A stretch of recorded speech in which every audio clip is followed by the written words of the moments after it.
Hi there, this is Manny with Classic Auto Repair. I'm going to conduct the topside inspection on the 72 pickup. Completed the list of items that I have here that I'll be sending you a copy, which shows what faults I have in the system. Headlights are not responding, so they're LEDs, which is non-stock, so they have all kinds of wiring connections here.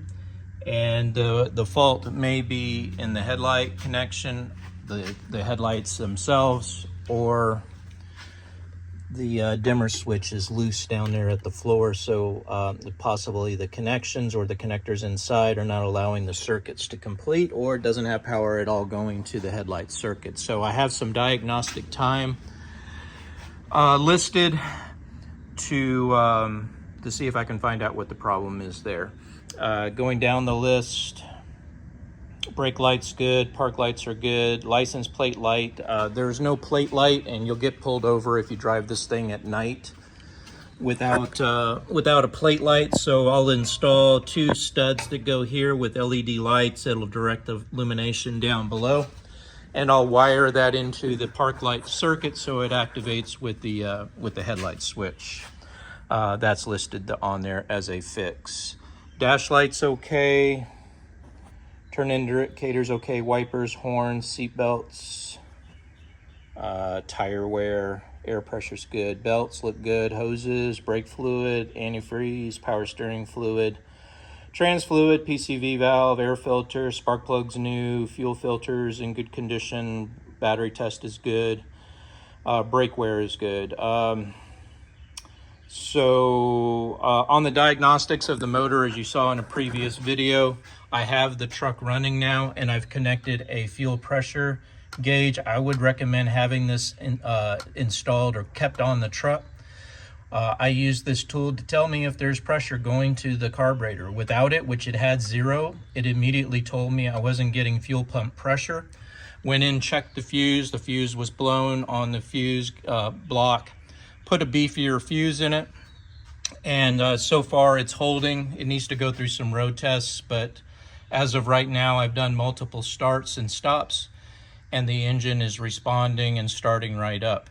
Condition of the carburetor, I don't really know how it's going to hold up reliability as far as driving it on regular drives. We do install a different carburetor than this. It's an Edelbrock, and it tends to perform better than this Holley. I just removed this Holley off of this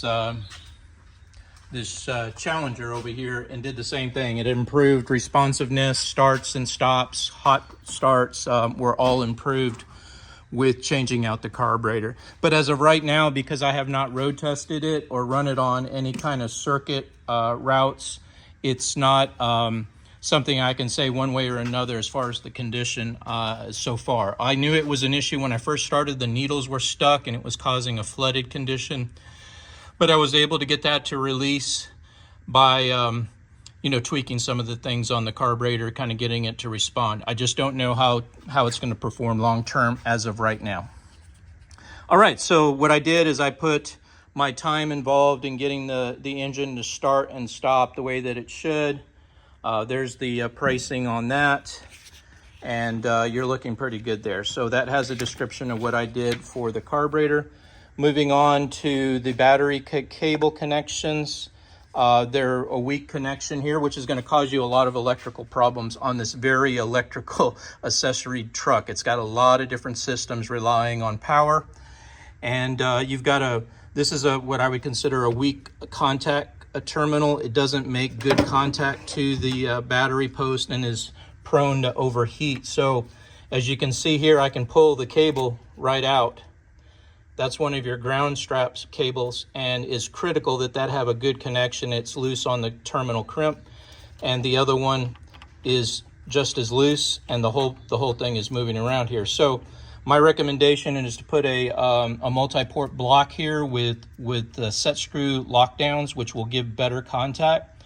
It'll be a better ring reinforced here, and that'll be, in my opinion, a much better solution for you on this connection. Same thing here. You can see the wires starting to come out.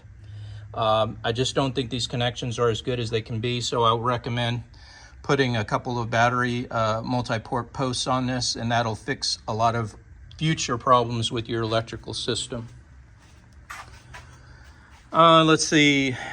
Repair, install LED rear license plate. I think I just showed you that on the back and taking care of that.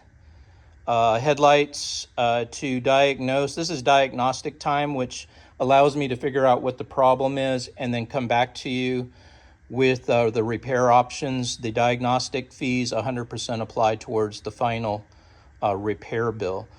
Down here below, I don't need diagnostic time. I know that the repair on the LED license plate is simply to put some lights in there.